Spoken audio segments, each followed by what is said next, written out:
point, let's get a two-shot of the setup, just so that I can demonstrate what the setup is. Sure. I don't have to be here. It has to be just kind of roughly where this is. Well, at the end of the session, it'll still be running. I'll take a quick minute and I'll go live for you. Okay.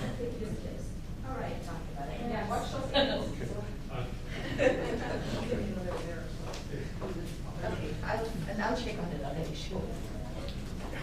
Good morning, Right. by the way. Good morning. How are you doing? I'm good, how are you? All right. Good. Good morning. Good morning. Okay, so, what if they come to the door, you don't see any? Have a seat. Have a seat.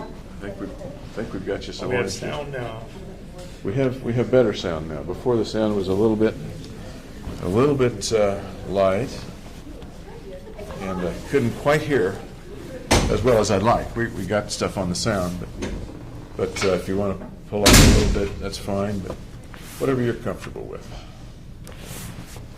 Okay. How was your night? Good.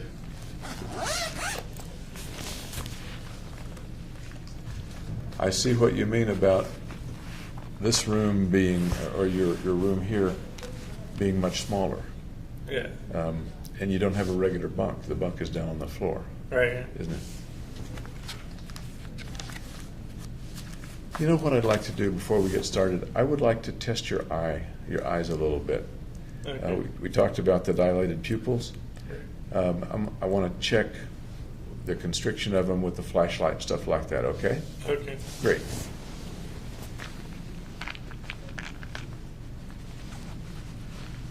if I can get this little flashlight working.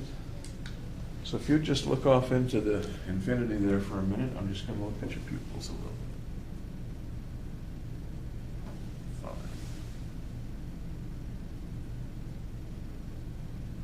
Kind of right, I guess. Now, I'm going to ask you to look off and focus on that restroom, or on that shower sign. Focus there, and then focus on my finger. And now out there. Now on my finger. Good, thank you. Everything was normal, by the way. Make a little note of it.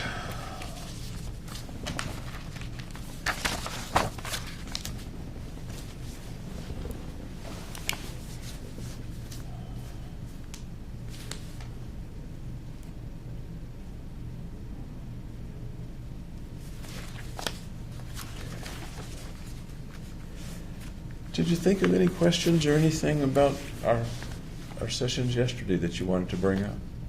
Nope. Okay.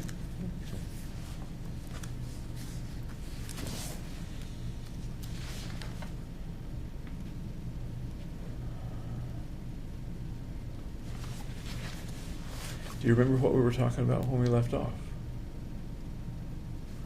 No, I don't. Okay. Don't feel bad because I'm not sure either.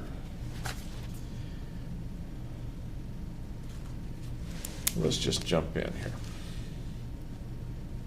I know we had talked a bit yesterday about the time that you were pretty depressed, particularly in December of 11, I think, right?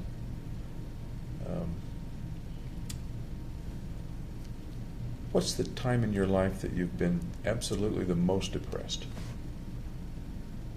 I'd say it was around that time. Around that time? Okay. Any other times in your life that came close to that? No. Okay. And by depressed, I mean down, blue, sad, maybe feeling hopeless? Yeah, there wasn't anything like that. Okay.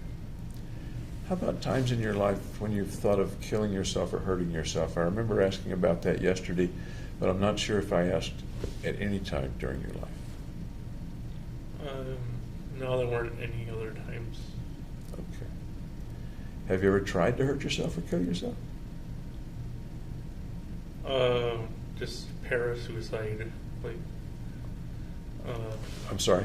Parasuicide. And what do you mean by parasuicide?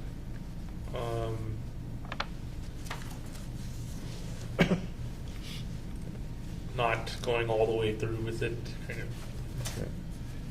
And what was it that you did that didn't go all the way through with it? What was it that you did, may I ask? Just kind of sawed at my wrist. Okay. With what? Cardboard. How old were you?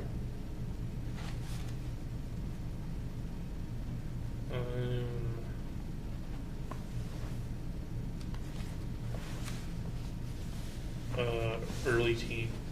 Early teens. Okay.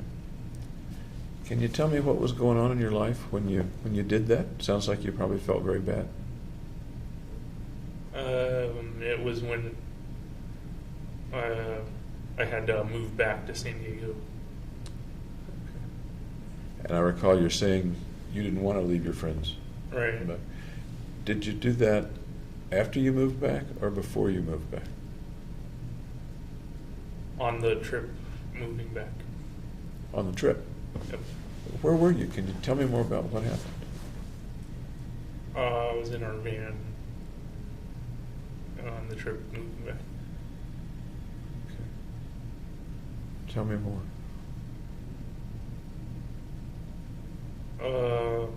Well, I just felt ignored. Ignored in what way? In the decision to go back to San Diego or not. So you're in the van. Tell me the process, if you will. I don't know if there's a process to it or not, but Where were you sitting? What was going the on? very back. Okay. How did people discover what you were doing? They didn't. So nobody ever found out about it? Nope. Okay. Tell me more about the sawing as you described it and what kind of cardboard it was. There's a lot more to this, I think. It was just a regular cardboard. Like you see in a moving box or something.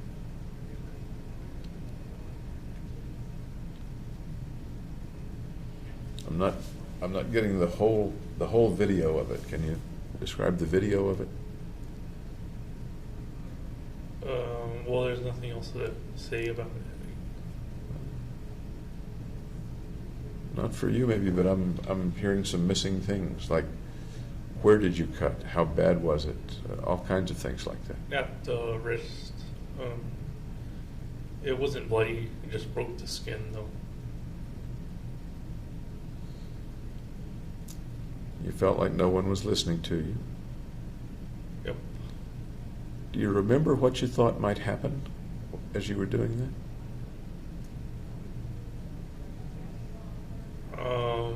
No, I don't remember what I was thinking. And no one ever noticed the abrasions or the cuts or something? Well, they're at the place where the wrist bends anyway. So there's a line there that kind of masks it. So if I were to ask your mom or your dad if you'd ever done anything like that, they would probably say no. Right. Okay. Why did you not tell somebody?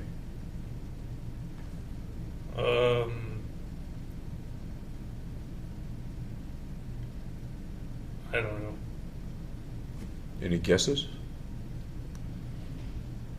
Just because I wanted to keep it private.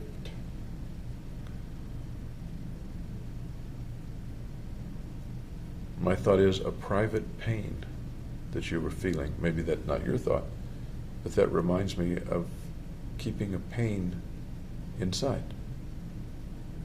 Yeah, not discussing it.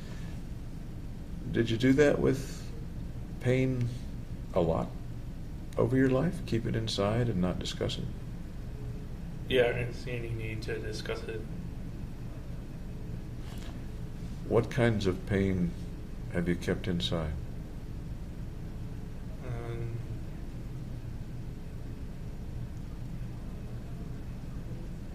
Just physical pain, I guess. Tell me more if you can. I don't know anything else. Sure you do. What kind of pain have you had that you've kept inside over the years?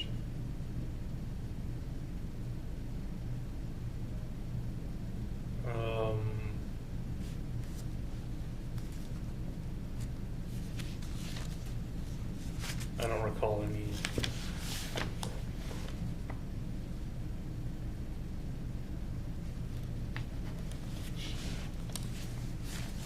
No pain over the years? None that I recall. You've talked here about lots of things that trouble you and are painful inside. You've already talked about some of them, so I know they're there. Yeah, I didn't feel like discussing it. Here or before? Oh, before. Okay. Can you discuss it here? The pain that's inside, that was inside, whether it was in school or at other times?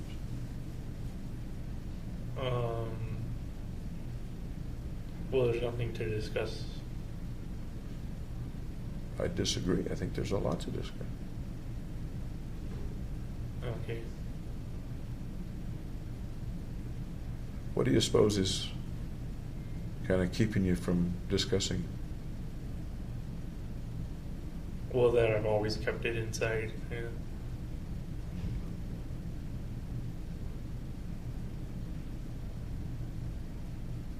You don't want to bring it out right now?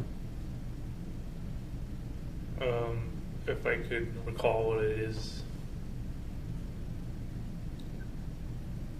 So you're saying if it's not that you don't wish to bring it out with me, it's that you really don't have any memory of that? No, you don't have any knowledge of that?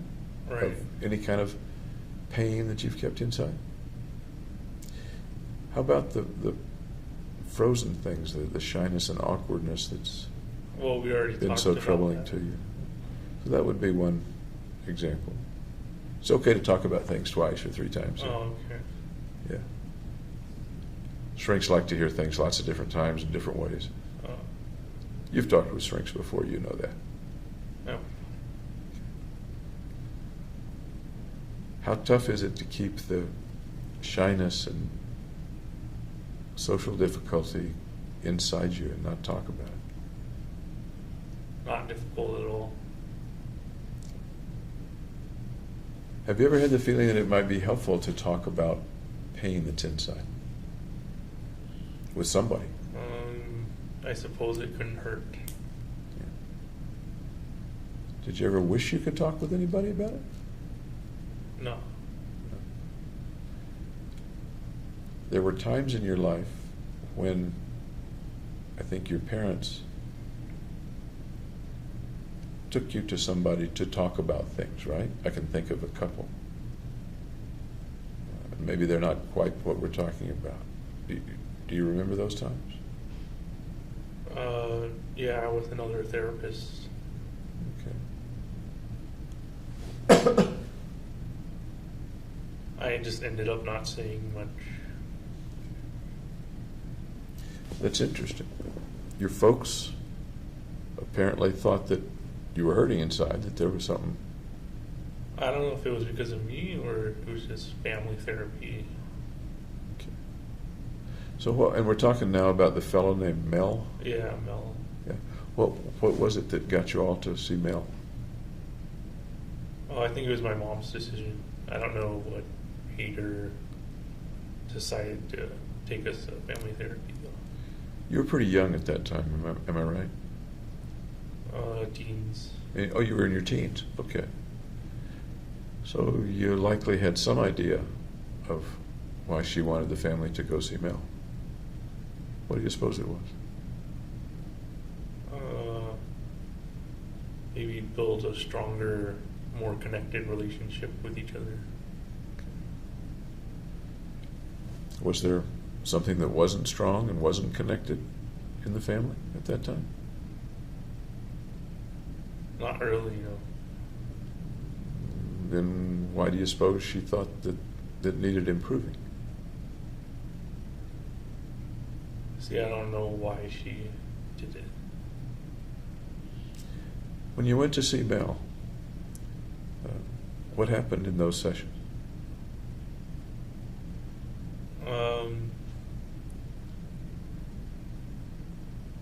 I don't remember. Do you remember anything at all about the sessions? What the building looked like, what the office looked like? It looked like a typical office building. Like, and then the room had bookshelves, that kind of thing. Okay. You remember how the family sat in the room? How did the family sit in the room? On a couch together. Okay.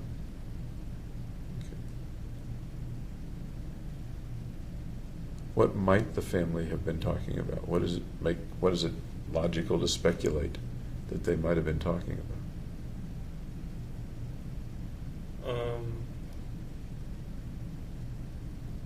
I don't know. I just remember Mel telling the story about how he got hit by a car riding his bicycle, and like got all mad at the guy because he didn't apologize to him. So that was Mel's story. Yeah, so I know Mel's story, and I don't know my mom's story, I guess.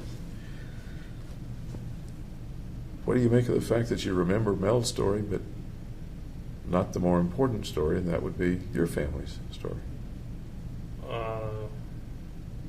Because I guess our story never came out. Your story never came out. How many times did y'all see Mel? Like 10 times, I think. Lots of times. Yeah. There's lots of chances for the story to come out. What was it about the story that made it not want to come out?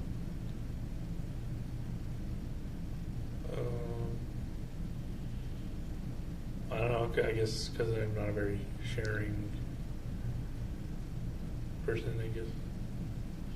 Was it just you, or was nobody talking? Nobody wanted it to come out. I think my mom was talking, but I don't know what she said. Okay. If you had been a sharing person, what might you have said?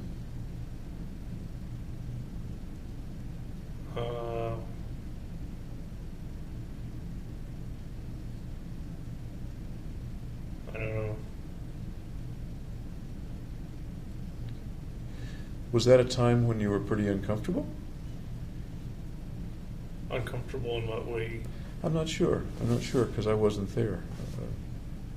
But there was something that drove your mom or suggested to your mom that going to see Mel would be a good idea, and that was pursued for 10 whole sessions. Yeah, I didn't really see the point. Okay. What was going on in your life and your mind and yourself at that time? Just same old routines. Like what? Like games, sports, that kind of thing. Okay. And refresh me, if you will, what games and what sports? Video games and soccer. That was a while after you came back to San Diego, right? Or was it just after you came back to San Diego? I don't think it was a long time after. It was kind of a medium amount after.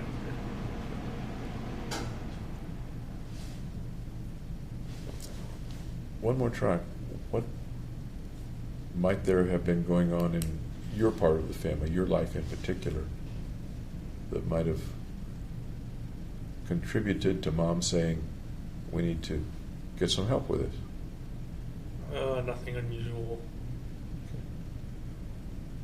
So you weren't part of her reason? I doubt that. I think I was part of the reason. And in what way might you have been, or were you part of the reason? Well, because I'm part of the family. Okay. We're getting into kind of a tautology here. Yeah. It's getting circular.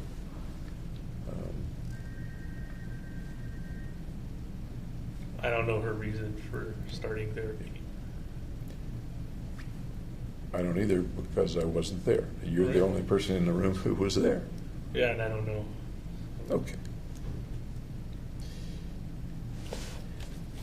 I asked you about yourself and being depressed and thoughts of hurting yourself. Has anybody in the family ever been severely mentally ill or severely depressed? And In my extended family, mother, father, brothers, sisters, aunts, uncles, cousins, grandparents? my mom's father had to be institutionalized a couple times, but I don't know why or Did- for what. Did you know him at all? Only when I was very little. And did he pass away when you were little and you didn't know him, or is there some other reason you didn't know him? He passed away when I was little too. So. Okay. And what, so far as you remember or were told or figured out, what was his difficulty? They didn't tell me. What do you think? Maybe depression. He was hospitalized, you said? That's what my parents told me. Okay. So far as you know, one way or the other, did he die by his own hand, by committing suicide? No, I think he got cancer or something. Okay. Anyone else in the family been in a mental hospital or had significant psychiatric issues or problems? My aunt on my father's side, I think Okay. she's schizophrenic. That would be Betty Holmes? Yeah. Is that right? Okay. Tell me about your Aunt Betty. She has paranoid delusions, I think. She doesn't talk much, but she's a kind and loving aunt. Okay. What do you mean by paranoid delusions? In terms of her? I think she thinks there are people that are after her, kind of thing. Okay. Has she been hospitalized before? I don't know. Not sure. Okay. When was the last time you saw Aunt Betty? A couple Thanksgivings ago. What do you remember about that meeting, that Thanksgiving?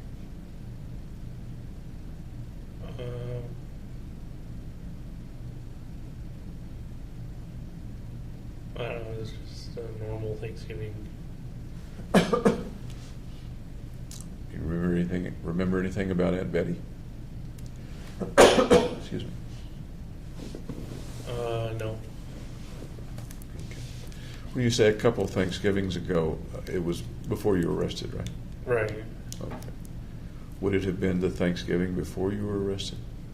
That is, give or take November of 2011? I'm not sure if it's that one or the one before. Okay. After you went to grad school? It was, oh, okay, so it was before I went to grad school. Okay.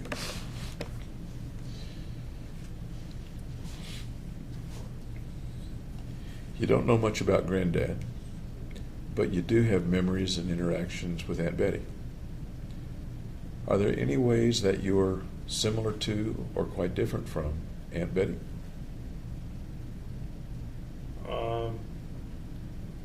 Well, I used to drive around a lot. She doesn't use her car much. Kind of stays at her living situation most of the time. So that's a difference. Yeah. Okay. Tell me some more differences or similarities. She doesn't talk very much either.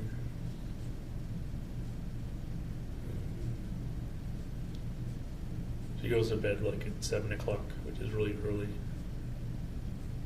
Okay. Any other differences or similarities? Not that I can think of. Any speculation about why she doesn't talk very much?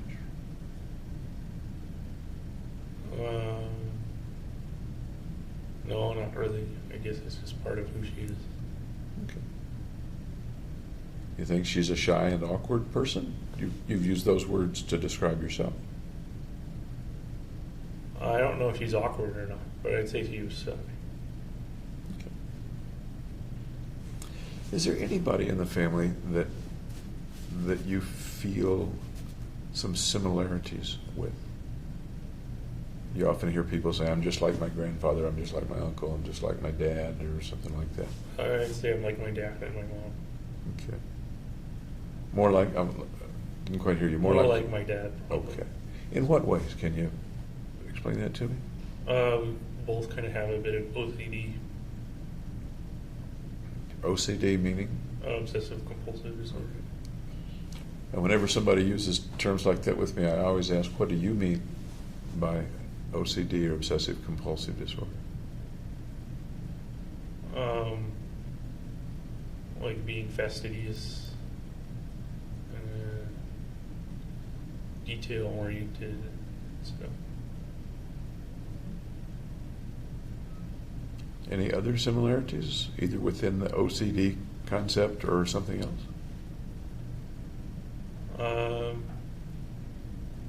My dad's more introverted than extroverted, kind of like me too.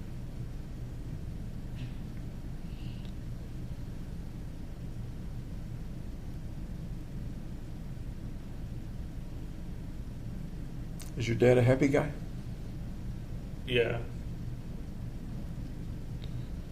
I know that they're upset that this has happened to you and that you're in the situation that you're in. But other than that, do you feel he's a reasonably happy guy? Yeah, he's happy. Okay. How about differences between you and your dad?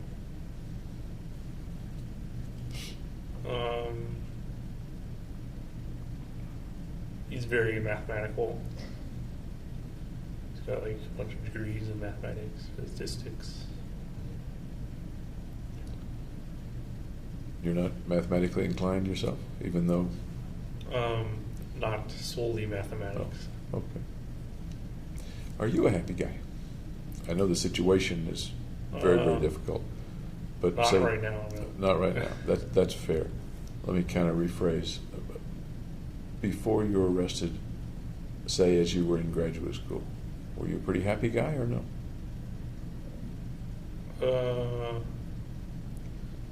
No, I'd say no. And we know that you had some depressed times. In between those depressed times, were you still not happy, or were you pretty happy? I'd say I was happy in between the depressed time. Okay. How about back in college? I'd say I was happy there too. Happy then. What were the things, I'm tempted to say the differences, but what were the things that made you a happy guy back in college and a less happy guy in grad school? There was less public speaking and kind of less necessity of public speaking in college. Anything else? Nope. So public speaking brought happiness to an end for you? I mean, that's essentially what you said. It made me kind of unhappy.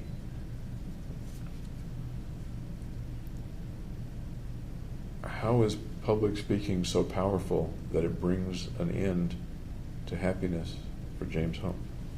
How is it that powerful or that distressing for you? Because I worry over saying the right things.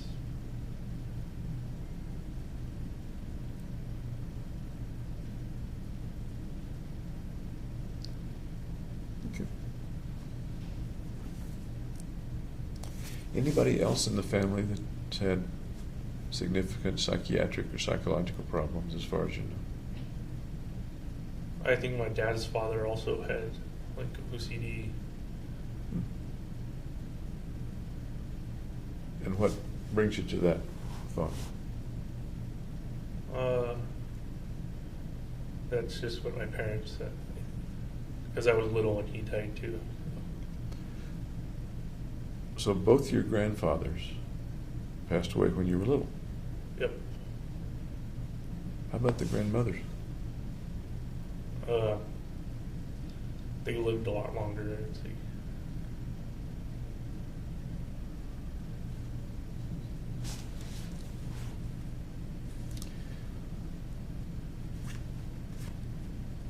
Any difference between the way your dad has relationships with people and the way you had relationships with people up to the time that you were arrested?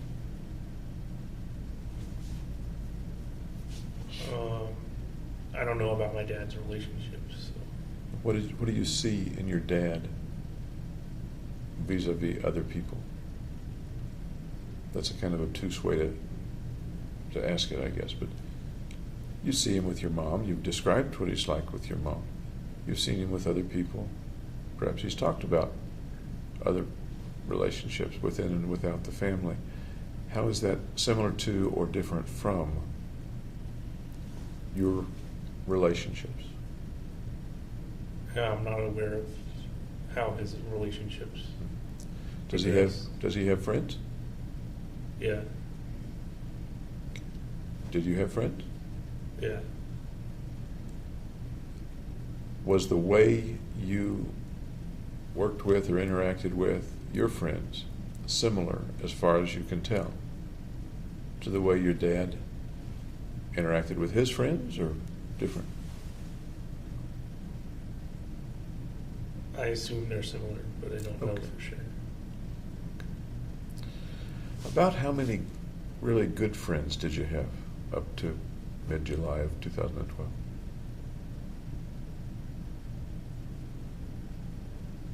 About 5. About 5.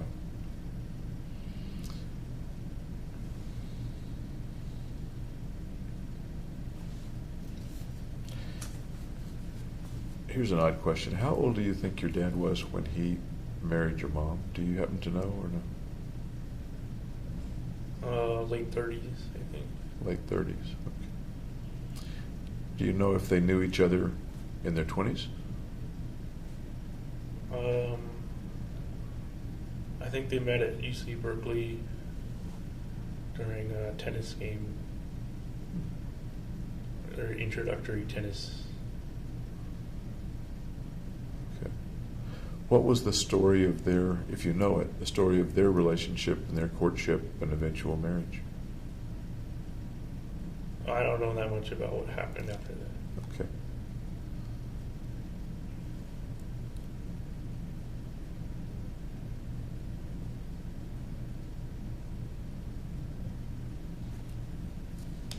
Did you ever have thoughts of marrying or having a family yourself? Yeah. Tell me about those thoughts.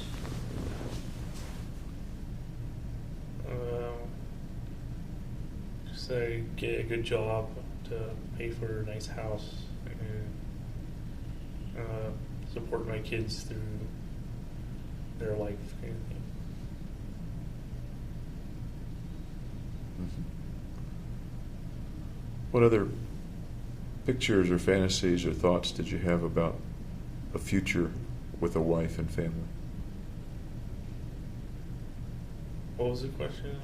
What other pictures or thoughts or fantasies did you have about a future with a wife and family? I didn't really have much thoughts beyond that. When you were going with Gargi, did y'all talk about a future together, or was it not that close a relationship?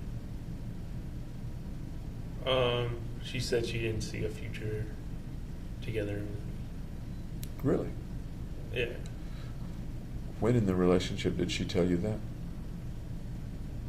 When she broke up with me. Okay. What would go into her saying that to you and breaking up with you? I don't know. She didn't give a reason why she said that.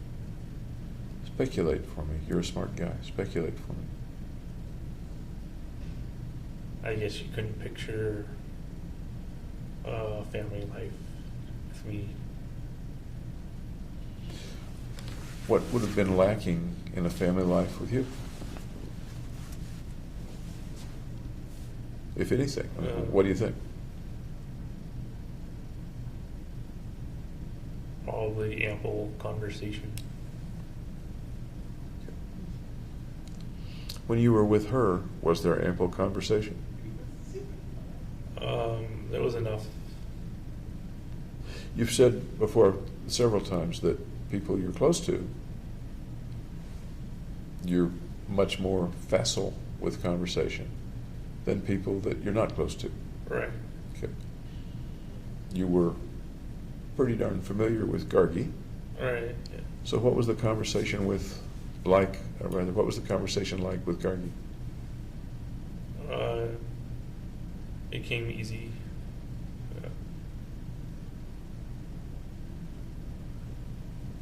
Talking with many people, you answer in few words. You use the word concise. Yeah. You don't volunteer much on your own. Right. What's the difference between that and the way you were with Gargi, or was it similar with Gargi?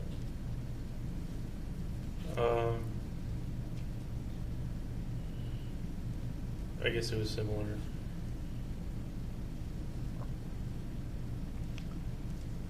Then I'm confused. You said things were easier with people you were close to. Yeah.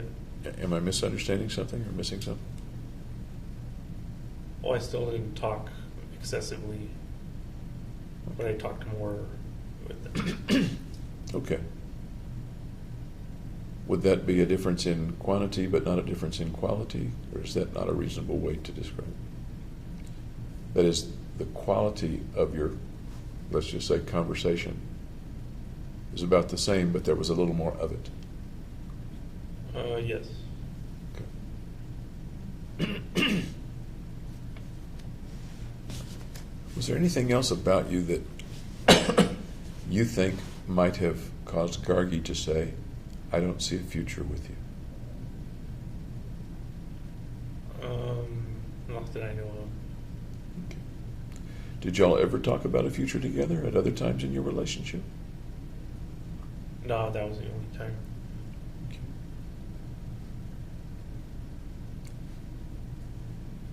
Tell me about the breakup and how you felt. When did this come suddenly, or did you see it coming? I noticed it coming, I guess. I'm sorry? I noticed it coming. Okay. How did you notice it coming? Well, she was acting more distant.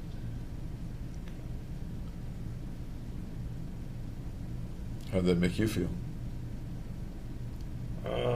Sad. Sad. Tell me about sad. Well, sad that the relationship is ending.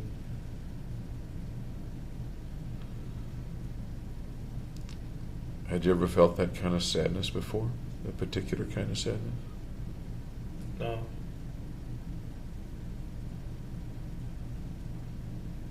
This was the first time you'd had a relationship like that. I think you told me, right? Right.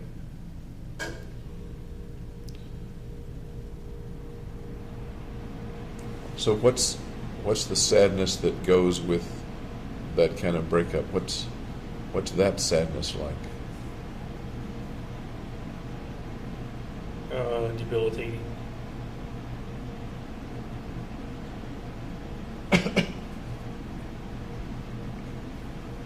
Debilitating? I guess I was morose then. Two big words. Can you break them down into smaller words and longer sentences? Debilitating, morose.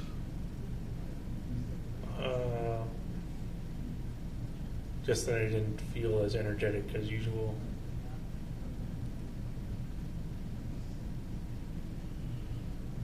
How did your life change if you didn't feel energetic and you were debilitated, morose? What did you do?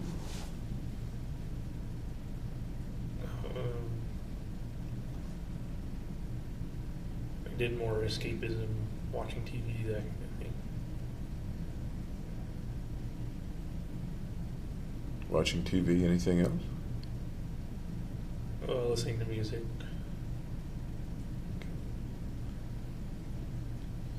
And once again, the kind of music you listen to primarily? Techno trance. Okay. And what kind of TV? Comedy.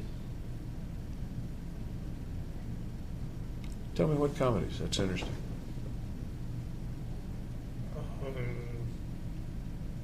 Arrested Development. Big Bang Theory. Louis C.K. The first two I'm pretty familiar with. I've never watched Louis C.K. He's kind of a pessimistic comic. So is it stand-up, or does he have a situation comedy situation? It's kind of him going through his daily life, but he's also done stand-up as well. Do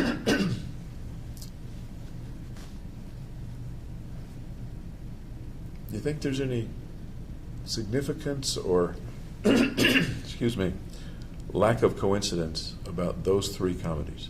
A pessimistic comic, Big Bang Theory, and Arrested Development. Any particular reason you think you like those three comedies? Well, they were humorous. Well, sure. Anything else? They were witty. Anything else?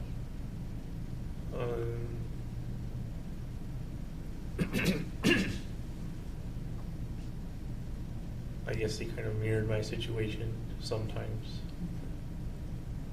That's kind of what I was wondering. Can you tell me more about how they may have mirrored your situation?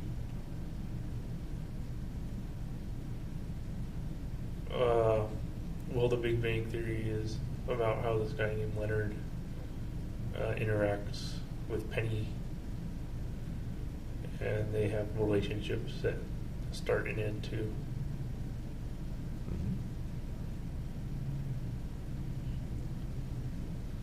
So of the characters on Big Bang Theory, and I promise you I know them all because I watch a lot of Big Bang Theory. Oh, really? Yeah. So the one you picked to talk about initially was Leonard and Penny. Right. Are any of those characters kind of like you, or you kind of get into a particular character? I kind of identify with Leonard the most. So what's Leonard like on the Big Bang Theory? Suppose that I had never watched Big Bang Theory. What's Leonard like? Well, he's a strong scientist, and he's kind of socially awkward as well. What else?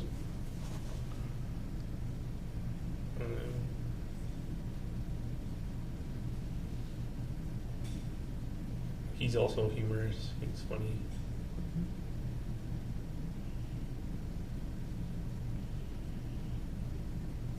How does he get along in life on the program anyway?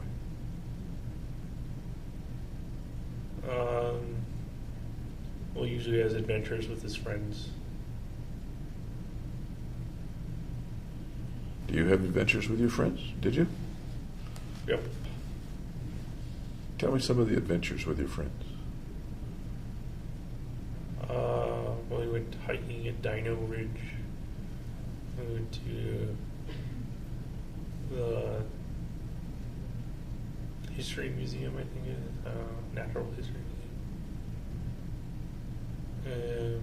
We toured like beer factories. Really? Yeah. Where's Dino Ridge? I'm not familiar with Dino Ridge. It's close to Red Rocks Theater. It's just got fossilized imprints of dinosaur feet. Okay.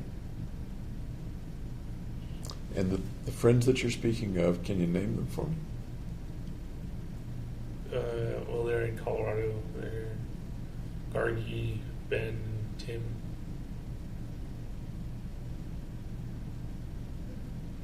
Anybody else? Not for those trips, no. Okay. So it's Gargi Data, Ben Garcia, Tim Tapscott, is that right? Right. Tapscott. Okay. Did y'all pal around quite a bit then? Yeah. Okay. that's a little like of course there were more than 4 people in the Big Bang Theory, but Right. there was Penny and then all the guys. Yep. Okay. The beer factory tour, that's interesting. Tell me about that. I forget the name of it, but they make Fat Tire beer, which is like my favorite beer, I guess. Okay. And they had like a bunch of samples throughout the tour, so you got to taste all their beers. How did I know that? The good part of the tour. Yeah. Okay.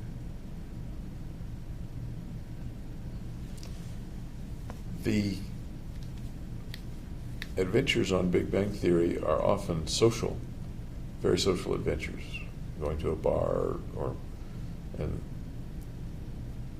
where the folks, particularly Leonard, I guess, are not sure what it's going to be like. Does that resonate at all with the adventures and things that you do with your friends? Yeah, it sounds similar to what I do. What's the most adventurous one that you can think of right now?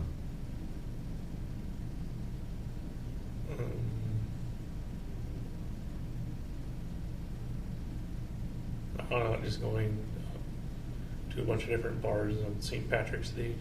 Ah. Tell me about the St. Patrick's Day bar hop.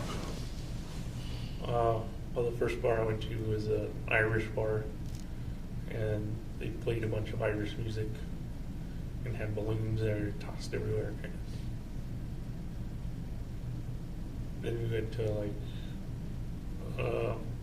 kind of just normal bar that wasn't based on Irish or anything like that, and drank a bunch.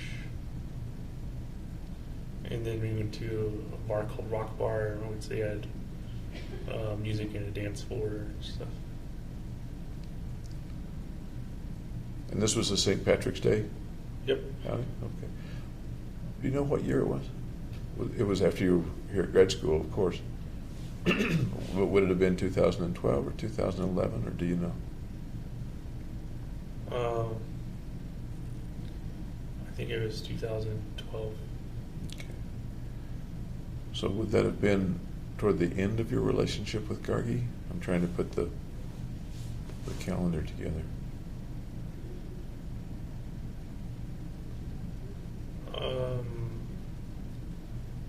I don't remember. Okay. But at that time, you were all palling around, and the relationship with Gargi was good, or no? Yeah, it was good. Okay. And St. Patrick's Day, if I remember right, is in March. Right. Okay. So of that group, if you're the Leonard, I'm making a leap here, I know. If you're the Leonard and Gargi's the Penny, the other guys don't have a girl. Right. Okay.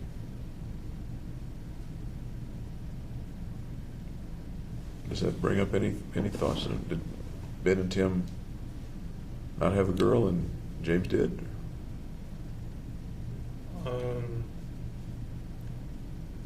No, there's nothing.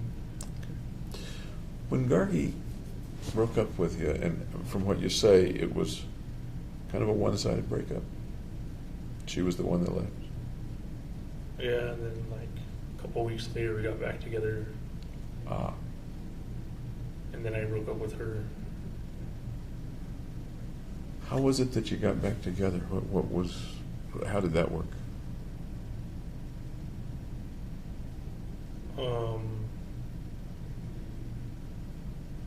I guess she wanted a non-committal relationship,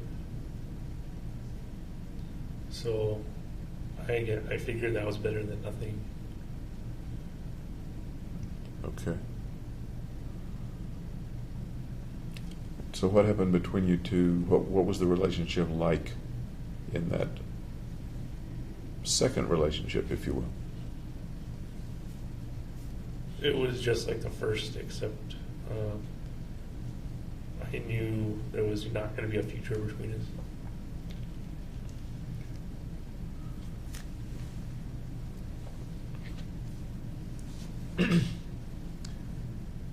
Did you pretty much know that, or did you have hopes that there would be a future? No, no hopes. Okay. Same time spent together, same intimacy or sex, same Yeah. enjoyment of each other? Yep. Okay. How long did that last? I think a couple months. Okay. So that would bring us up to roughly when?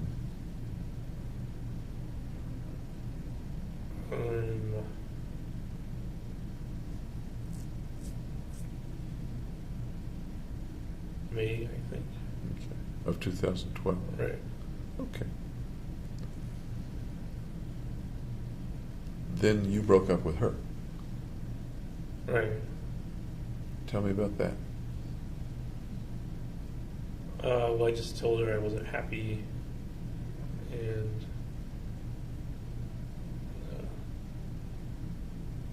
I didn't want to do the relationship anymore. Was that the truth? Was that the case? Yeah.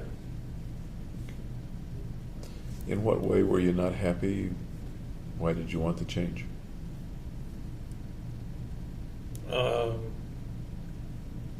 Because I wanted a committed relationship. Okay. And how did she take it? How did the breakup itself take place? She took it well, I would say.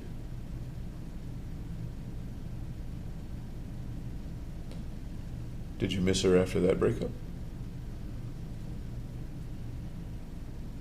No. What did she go and do? I mean, what happened to Gargi after that? We stopped hanging out, so I don't know what she was up to. Did you stop hanging out with all that group, or just stopped hanging out with Gargi? The whole group. The whole group. Tell me about stopping hanging out with the group. Well, we didn't do any more activities together. Any particular reason? It reminded me too much of Gargi. Okay. Did the group call you up or text you and want to hang out, or? Nope. But they were all friends. But you Yeah, were all we were all friends. friends. Yeah. What do you make of the fact that they didn't say invite you to go do things, or did they? Maybe they did. No, it kind of ended when the relationship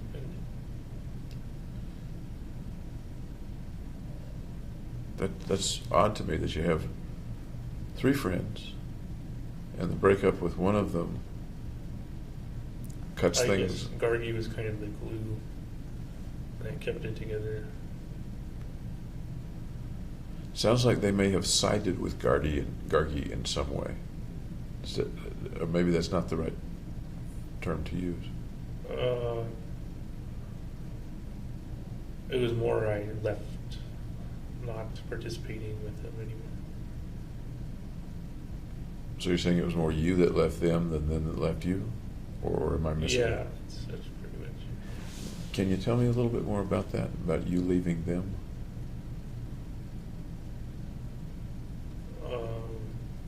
Well, I just didn't do any more stuff with them. Did you do stuff with other people besides, rather than them? Yeah. What other people? Hillary, I went on a hike with her. Okay. That's Hillary Allen? Yeah. Okay. So how did Hillary come into your life? Well, I texted her to see if she wanted to hang out. And you knew her from what? She's in the same neuroscience class.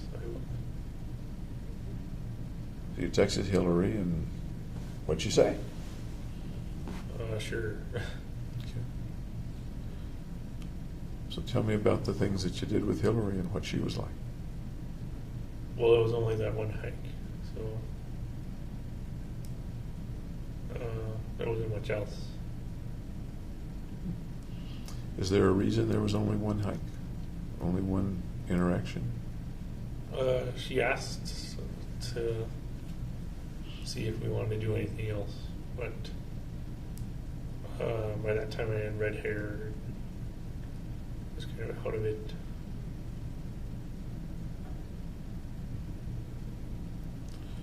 So she was asking to do other things, and what does your red hair have anything, what does that have to do with not doing more things with Hillary? I kind of didn't want to hurt her by putting her in jeopardy. You know, what kind of jeopardy? Of being like the girlfriend to a murderer.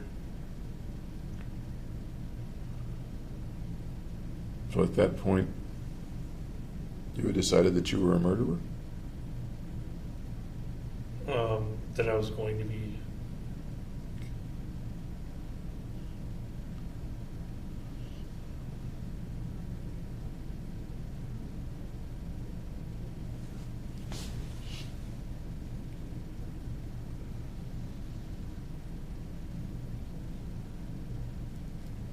Setting aside, and maybe that's the wrong thing to do, the part about you wanting to protect her,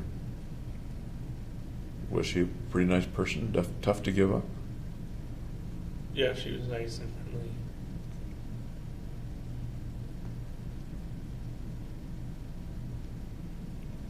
And the reason that you gave her up was solely that you wanted to protect her?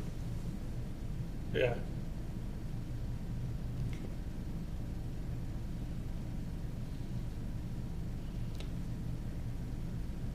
Sounds like that becoming a murderer was very important to you at that point.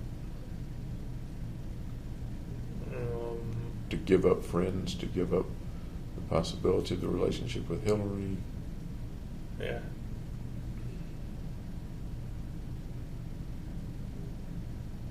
How was that feeling, that thought, that set of thoughts developing in you at that point? And we're talking about May, June? Yeah, Megan. How were those thoughts developing in you at that point?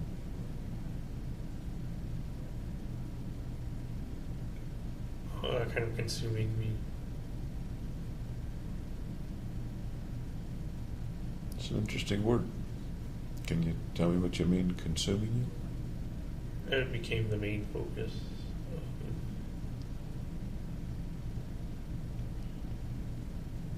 If it was the main focus, what was it pushing out? Doing well in school, making new friends.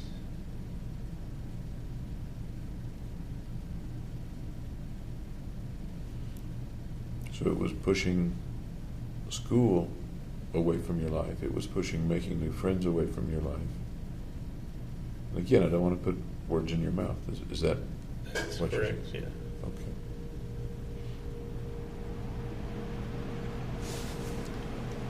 Did that happen all of a sudden, or did that It was kind of a gradual process. a gradual process? Can you put your finger on about when it may have started inside you?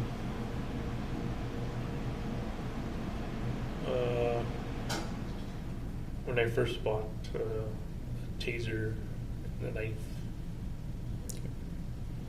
And I've got a timeline here about your buying stuff, but can you tell me about when that was?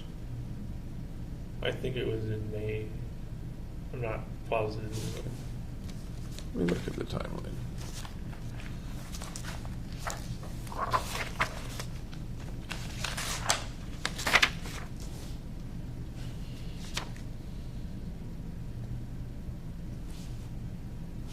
Okay.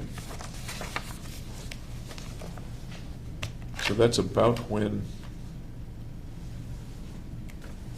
the thoughts began to fill your life? Or tell me in your Kind of words take rather than my over. words. I'm sorry? Kind of take over. Okay.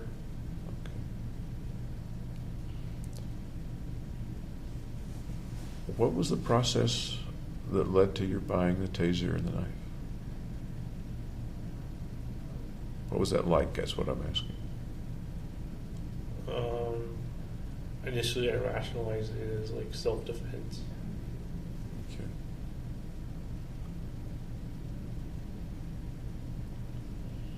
Did you think about the purchase very long, or did it come to you kind of all of a sudden?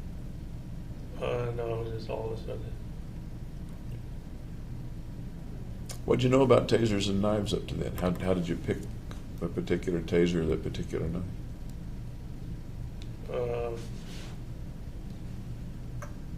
I just looked at the different types and kind of chose it random. Chose it at random? Is Yeah. that what you said? Did you research it at all? I looked at the different types and the different prices. And Where did you look at it? In the store, online, Online. magazines? Online. so, Okay. So what did you choose? I chose a taser that looked like a cell phone. Okay. Remember the brand name or the model? No, And where did you acquire it? Where'd you get it? Amazon. Okay.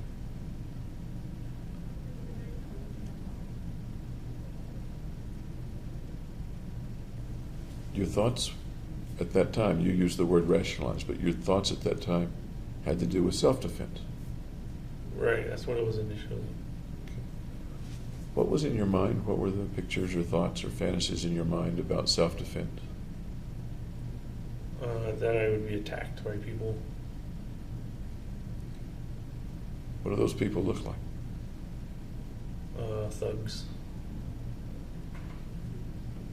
Where are they? What's the circumstance? Can you expand on that a bit? Just like walking down the street and thugs and rob me. What do they take from you? What do they do?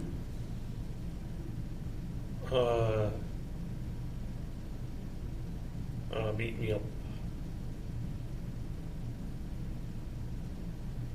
How? What's the video there?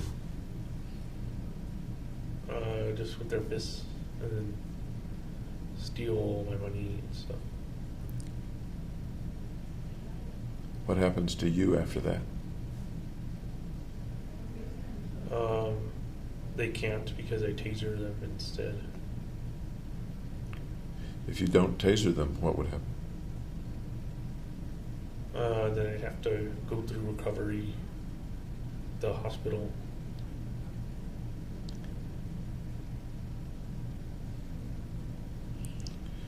You'd been in some fights when you were a little kid, as I Not recall. serious kind of play fights. Okay. Had you ever been beat up badly before? No. Okay. So the taser comes in a box marked Amazon, and the knife with it. What sort of knife was it? I think it was Smith & Wesson folding knife. Okay. So that comes in a box from Amazon, and what do you think? That I'm safe. Did you end up carrying them? Sometimes. Did you know how to use them? How did you figure out or assume that you would use them if the occasion arose? Well, I practiced. There was like a pivot screw on the folding knife Mhm. as you flip open, and then the taser's just a button you press. It's a Did lot you- louder than I thought it would be. So you pressed it, you tested it how many times? The taser just twice. Okay. I assume there's a limited charge on it, or was it rechargeable? It's rechargeable. Rechargeable. How did you test it? I just pressed the button and saw the electric arc. So it was a contact taser with little points in the arc Right. between them? It wasn't one that It wasn't a shooter. shoots out? No. Okay.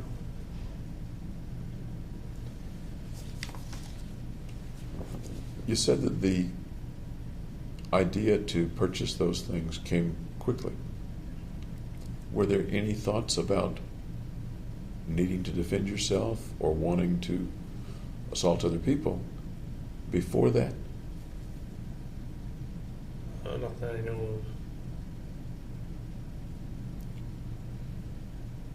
Yesterday you talked about the frozen situations, neither fight nor flight, and kind of frozen in a social situation. And thoughts came to you about nuclear winter and about the saw. Right. When's the first time you recall having those kinds of thoughts?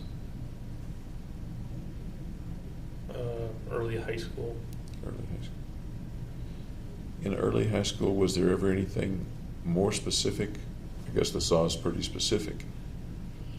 But ever anything about wanting to get a weapon or wanting to kill people or hurt people? No, it wasn't realistic. It was just kind of obtrusive thoughts. Okay. Was anybody particularly troublesome for you in high school or college for that matter? Somebody that picked on you or had it in for you or made you very uncomfortable? No.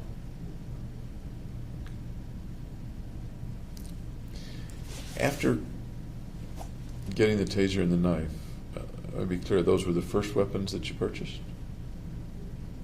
Yeah, and part of the reason I purchased them was because Hillary had someone slash her or like screen window something. I'm remembering something like that. Tell me more about that, please. She just said she almost had a break-in. So I would be prepared if I had a break-in. Did you advise her about being prepared? No. Or this had more to do with protecting you than protecting her? Yes.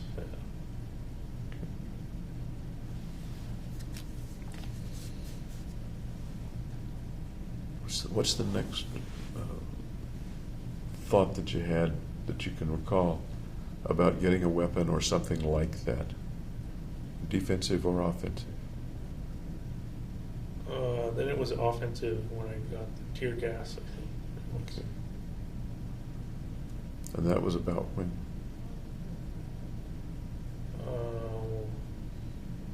I don't know, you have the timeline.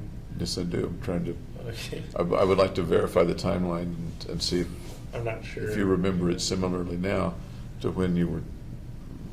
Actually, this probably had to do with researching the actual purchases, but I'd much rather hear it from you than look at somebody else's record. Well, the record would probably be more accurate. Yeah, but that's not always my purpose, is it? My purpose is to see what's in you, Okay. to try to understand what's in you. So I think it was May or June. Okay. Remember the thoughts about buying the tear gas? What came to mind? What pressed you to do it? No, I don't know how it changed from self-protection to aggression, offensive. I suppose tear gas can be both offensive and defensive. But you're saying offensive is what you just said. I primarily thought of it as offensive, Okay. kind of crowd control. Okay. Remember what your thoughts were at the time of what situation might arise in which you might use it? If there was a riot, or if I started a riot, anything.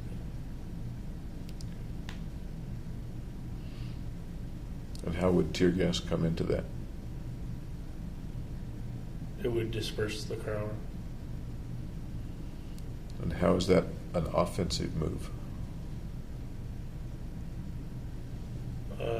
Because you're forcing someone to move.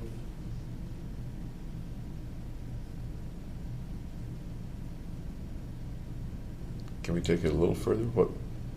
How does that accomplish an offensive task for you, if that's what you're speaking of? I'm not sure. My first thought is that it forces people to run away from you. Right. That's what it's traditionally. Why do you want them to run away from you?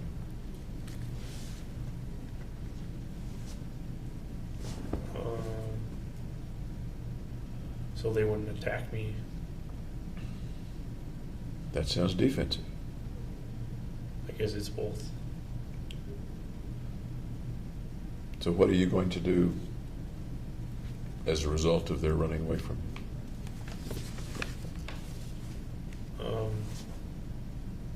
Avoid being attacked. Anything else you're going to do? No. Okay. Do you recall roughly what the next things that you bought were?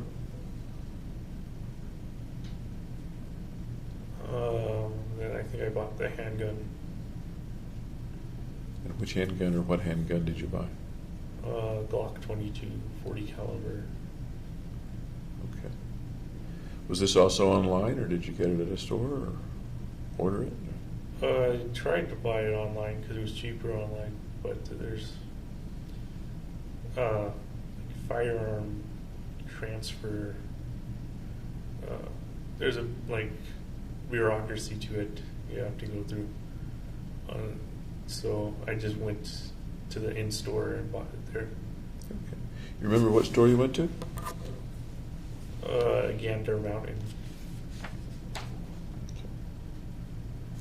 They don't have Gander Mountain where I live, so tell me about Gander Mountain. What's Gander Mountain? It's basically like selling camp supplies, outdoor supplies. Has the gun section. Okay. Any particular reason you chose a Glock 40 or Glock 22 40 caliber? The 40 caliber has more stopping power than the 22 or 9 mil. So that's why I chose that one. But less than a 44 or 45. Why'd you pick 40? Well, as you go up, it creates more recoil in the gun. So So- less accurate, I guess. Sounds like you researched that a bit. A little, yeah. How did you research it? Just online searches. Okay. You got a Glock 40 with these characteristics. Anticipating what, if anything?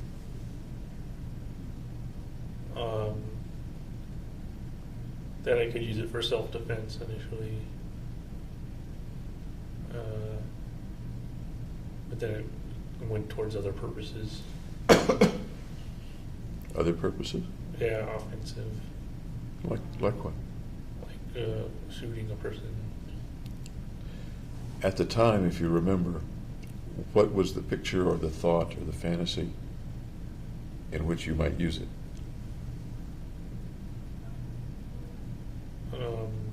Well, just in a mass murder situation. That's different, at least in my mind, from shooting an individual person, a single person who's near you or in the room with you. You said mass murder. Tell me what the thought was. Just shooting into the crowd instead of picking out people. Okay. Did you have a particular crowd in mind, or particular setting in mind at that time? No, not at that time. So, going back now over 2 years, what do you think the crowd looked like? Where was it? What were they doing? What was going on?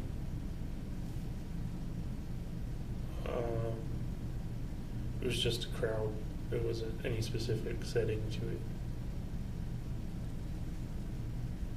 So it was still abstract. In that abstract, in general, was the crowd, for example, trying to do something to you? Or doing something else? Or They were just going about their business. okay. Was there anything frightening about these people to you? In the thoughts at that time? No, no. Okay. Yesterday we talked about a word that some people use to describe you inside as angry. Right. Okay. As you were thinking about these things, buying a Glock, ordering a tear gas, are you angry, or what's the thought inside you at that time? Kind of that I have a mission to complete. Mission to complete. Yeah. That doesn't sound angry, but maybe it is. Is angry in there anywhere? No, there's no anger. Okay. Tell me more about the mission to complete thought.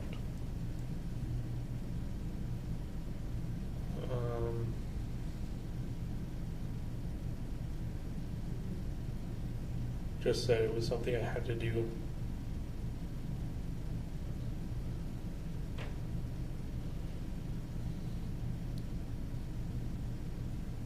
Did the word mission come out of you or come from somewhere else? From me. From me, from you, okay. Did the having to do it come from inside you or from somewhere else? Inside me. What do you make of that? What's the something you had to do? Tell me more about what that is. It's like I was obligated to do it. In what way obligated? That there was no other alternative to doing something else compared to it. And what creates a situation where there's no other alternative?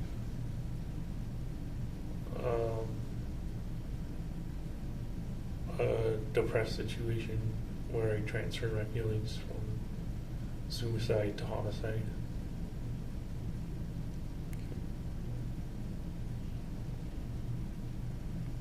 What brings you to that explanation that the obligation came from, in your words, a depressed situation where you transferred your feelings from suicide to homicide? Where does that explanation or interpretation come from? I just made it up, imagined it. Is that what you were thinking or imagining at the time, or you just made it up just now with me? No, at the time. Okay.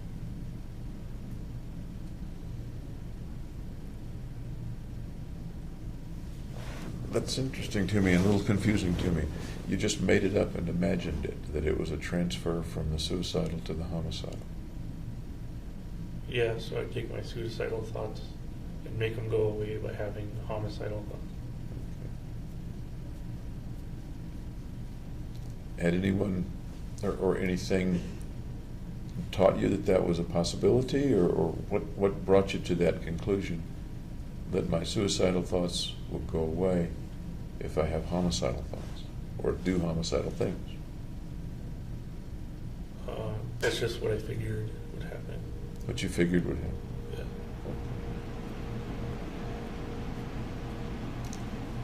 So a little earlier we talked about suicidal thoughts. What were the suicidal thoughts like, if you remember them? Well, I didn't have them because I transferred them. Okay. The word unconscious comes to mind. Okay. Does that come to your mind too, or not? No. Then how do you figure you had suicidal thoughts? Because I was like almost catatonic. What do you mean by the catatonic? Like didn't have the drive to do anything other than the mission I made. What else does, how else is catatonic kind of defined in your mind at that time? Or now for that matter? A lack of energy, just not willing to get up or do things that I normally do. And that's the way you felt? Yep. in May, June, I think we're talking about, of 2012. Yeah. Were you still going to classes at that time? Yeah. Okay. When did your prelims come out? When were those?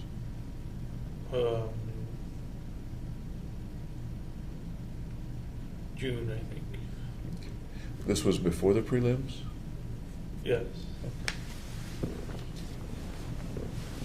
Were you staying in bed all the time, or were you actually getting it? Every opportunity I had, I would stay in bed, but if I had to go to class, I would get up. At this point, you weren't seeing your friends anymore, is that right? Right. Okay. Were you interacting with them by text or email or IM or anything like that? No, I deleted their numbers. Really? Yeah. And why'd you delete their numbers? Because I kind of figured our friendship was over. Any reason not to keep them in your phone, even if the friendship is over? Deleting numbers sounds to me like an active disconnection on your part. Yeah. And I'm wondering what was the logic of that as contrasted with just ignoring them? Well, in a way, it was ignoring them. But you did something active. You deleted their numbers. Right. Of course, you could have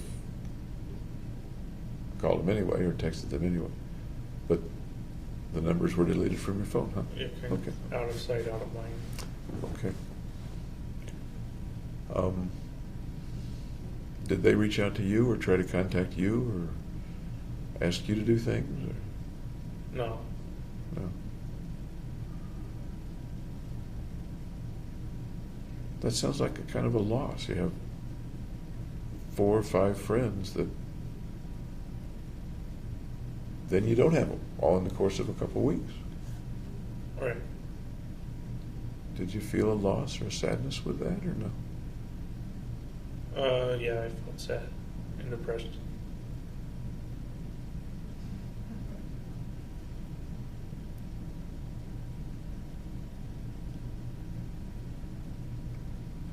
Tell me more about the sadness and depressed at that loss. Well, they've been my friends for months, so I was sad to see them go. But they didn't go, you dismissed them, is that right? Yes, yes. It sounds like a small distinction, but it also sounds like a significant distinction. Well, it was kind of mutual abandonment. How did they abandon you? Well, they stopped inviting me to activities and stuff. Why do you think in their mind they stopped inviting you to activities? Because Gargi didn't want to see me anymore.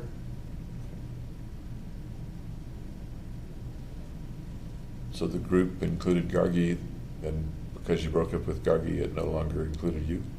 Right. Okay. Did Ben continue to text you or call you or contact you? I don't think so. Did you try to keep in contact or get in contact with any of them? No, I avoided contact and deleted their numbers, so I wouldn't contact them. Okay. What else were you doing with your time around that time? What was going on, for example, with the video games? Well, I was playing them. Online versions or? Online, yeah. Okay. How much were you doing that? Give or take hours per day? Maybe like 8 hours per day, a lot. There's a lot. Yeah. What do you make of that? That I really like video games. Any other reason? That I was using them to kind of escape. Any other reason? Not that I know of. Of the proportion, weighing the proportions between I really like video games and I need the escape, of that 8 hours, what portion was I really like video games versus I want to escape? Do you think? I think the escape was unconscious, so the really liking video games were like 99%.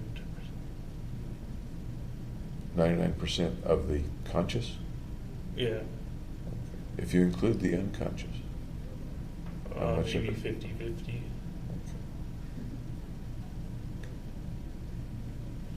Do you remember the opponents or colleagues online that you... They're usually just random people, So there wasn't a particular nemesis or something. log-on name or something like that that would come up that you would interact with in the games? No. Is it the rule, and I don't play online games, so you'll have to educate me a little bit. Is that the rule that there are so many people out there playing the game that you don't notice the the players appear random? Or is it more the rule that you would see this one in the game environment at your particular level over and over again? You can create guilds and clans or add friends so that you play with them over and over again. And you're talking about a particular game, and I'm not recalling the name of it. Yeah. The main game I was playing then was Diablo 3. Diablo 3, right, okay. I looked that up. Very confusing to me. Okay. So, were you in guilds and clans with those folks? Or No, no? I was just playing randomly. Okay. We started this chain of conversation about the suicidal thoughts being converted to homicidal thoughts.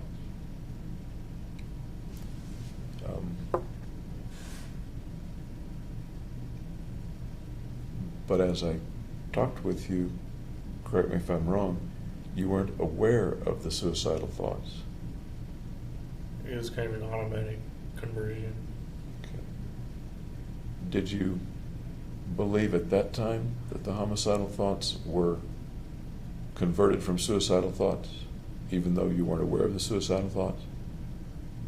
Or is that something that you deduce after the fact?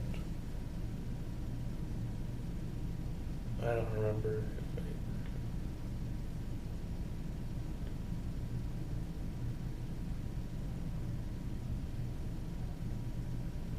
I guess it goes to the question of where's the mission coming from?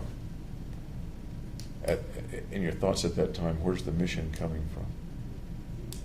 as a kind of coping mechanism.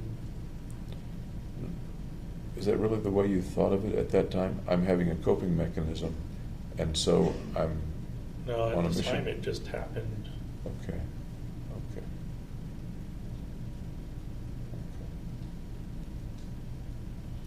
Did you spend much time trying to figure out where the mission might be coming from, or did you just